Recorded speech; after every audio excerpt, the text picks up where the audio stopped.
मर्यादा। मंदिर के बाहर जा देखा तो एक बुजुर्ग से पंडित जी बैठे थे। सुनिए, पुरोहित जी यहीं कहीं रहा करते थे। क्या आप उनके विषय में किसका पूछ रहे हो बेटा? उनको तो गए सालों बीत गए। अनिरुद्ध थोड़ा सहम गया। जी मैं जानता हूँ, बहुत बुरा किया था भगवान ने उसके साथ, लेकिन आज सालों बाद कौन हो बेटा? जी जानता हूँ, सब कुछ जानता हूँ उनके विषय में। असल में मैं श्रीमती पुरोहित जी के विषय में जानना चाहता था। तुम कौन हो उनका बेटा? समझ लीजिए, कहते हुए उसका गला रूठ गया। पंडित जी मुस्कुराए और सिर पर हाथ रख बोले, अनु हो, तुम कितने बड़े हो गए हो? पापा कैसे हैं? क्या करते हो? सब ठीक हैं पंडित जी। मतलब आपने मुझे पहचान लिया? कैसे भूल सकता हूँ तुम्हारी मासूम शरारतों को। आज सालों बाद अपनी माँ की याद आई तो पहले भी बहुत बार, बस हिम्मत ही नहीं हुई। कैसी हैं वो? कहाँ हैं? कोई साथ है या आज भी? लंबे समय तक ससुर जी जीवित थे, उन्हीं की सेवा में लगी रही। मन लगाने के तो उसके पास ढेरों साधन हैं। एनजीओ चलाती हैं, सारे दिन बच्चों से घिरी अपने मातृत्व की कमी को पूरा करती हैं। तुम्हें बहुत याद करती हैं। याद है तुम्हें उसके हाथ के बेसन के लड्डू बहुत पसंद थे। आज भी हर मंगलवार मंदिर में लड्डू चढ़ा बच्चों को प्रसाद बांटती हैं। जाओ मिल आओ अपनी माँ से। अनिरुद्ध समय नहीं खोना चाहता था। पहुँच तो कमरे के बाहर वहीं मिश्री घुली आवाज आ रही थी।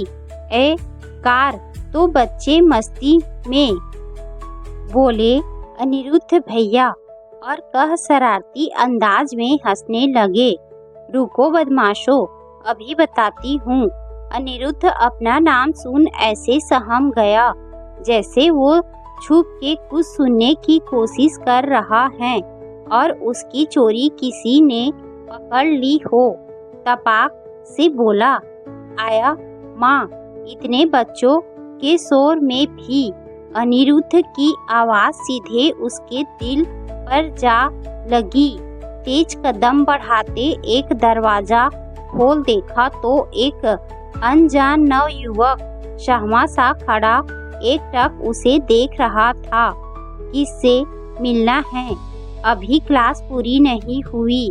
उसके सफेद बालों से झांकती उसकी उम्र चेहरे पर कहीं दिखाई नहीं दे रही थी। आज भी चेहरे में वही कांति थी, आंखों में ममता समाई थी। नहीं था तो बस पहले सा जोश स्फूर्ति जो शायद उम्र की पहली पहचान थी।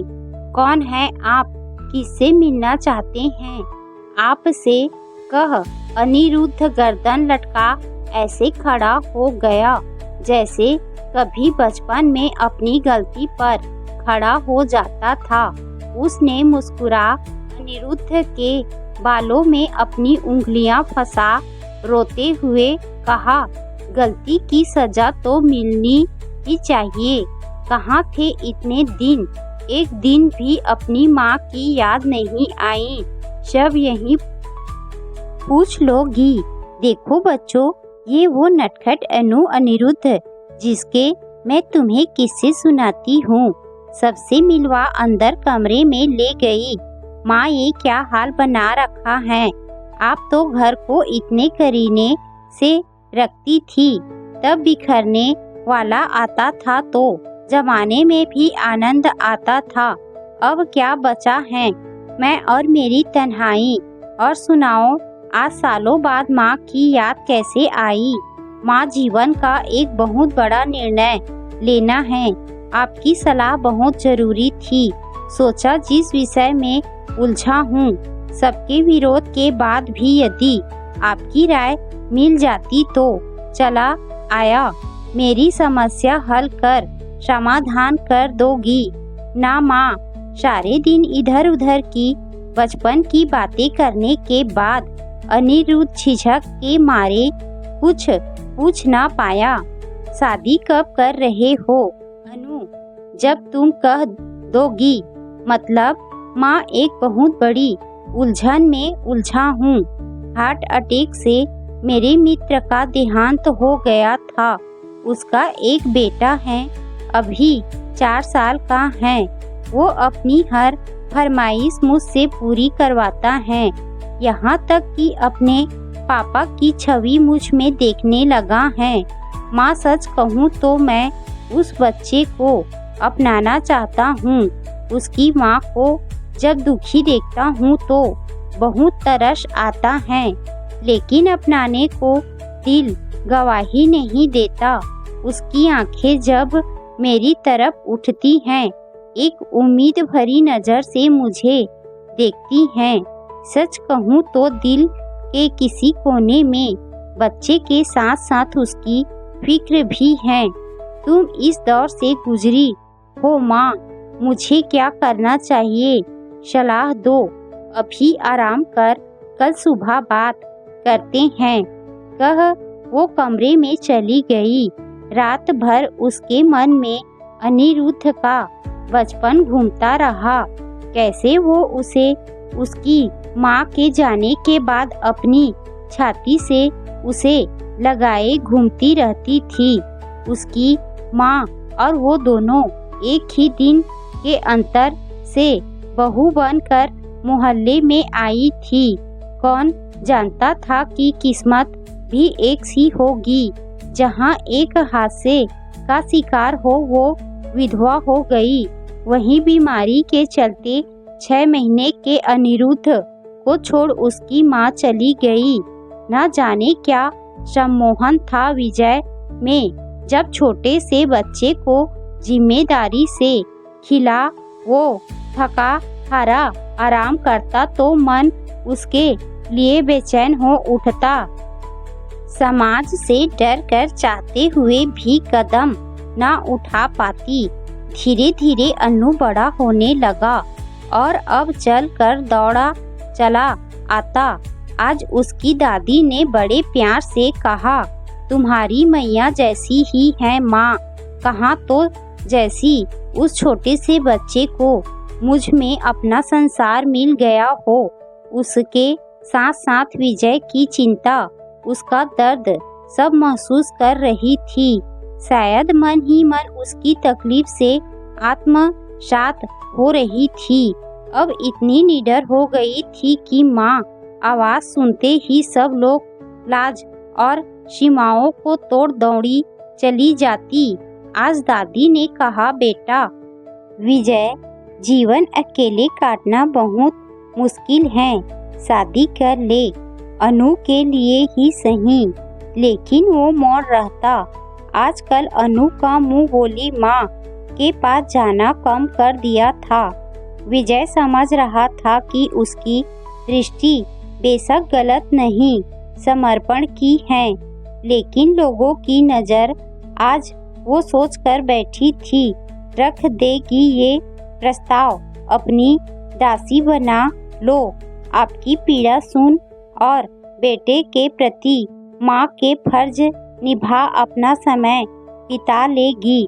आज मन पक्का कर अनु को विजय को देते हुए बोली, मुझे आपसे कुछ कहना है।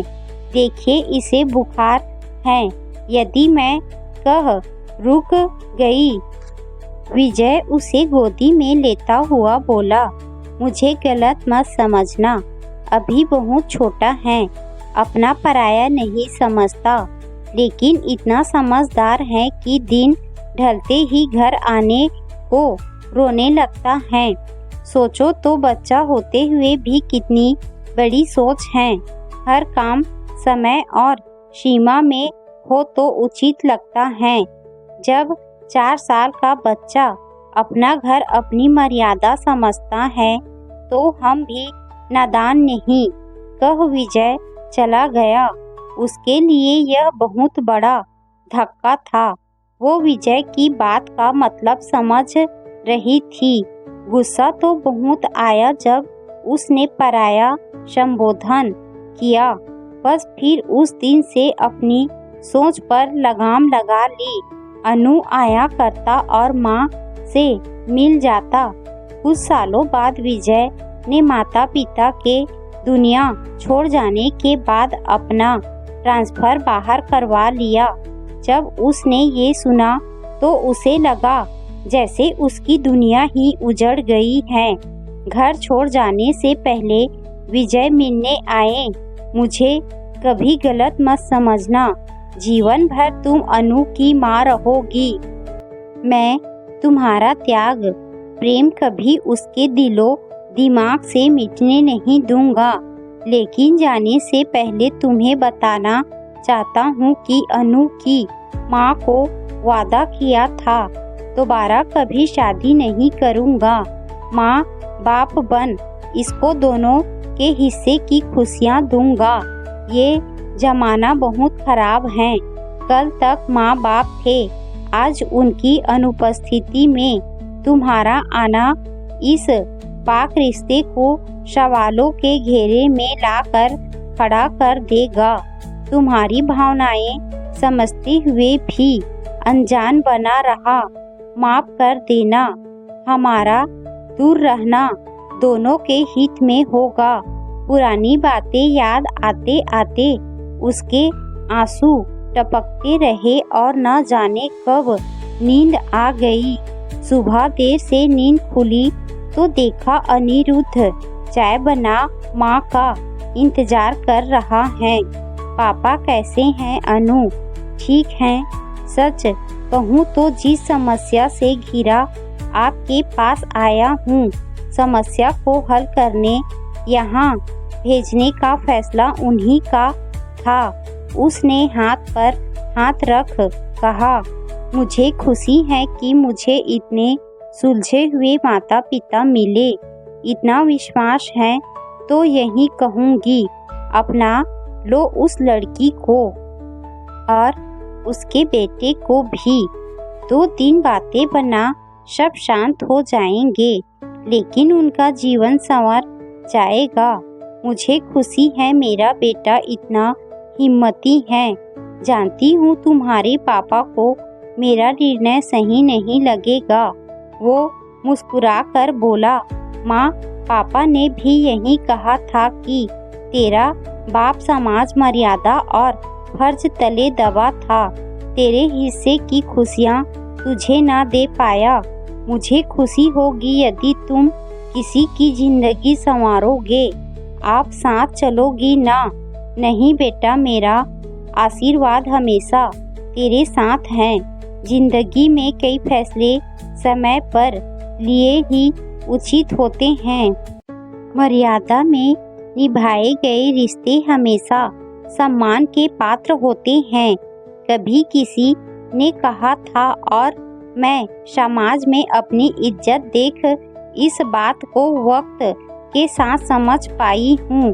अनिरुद्ध चला गया और एक बार फिर वो बच्चों में अनु की छवि ढूंढने में मगन हो गई। जिंदगी बहुत छोटी है, कल ना जाने क्या हो, इसीलिए बैर भाव मिटाते हुए जो काम आज कर सकते हैं उसे टाले नहीं। कहीं ऐसा ना हो वक्त और किस्मत दोनों हमसे रूठ जाए।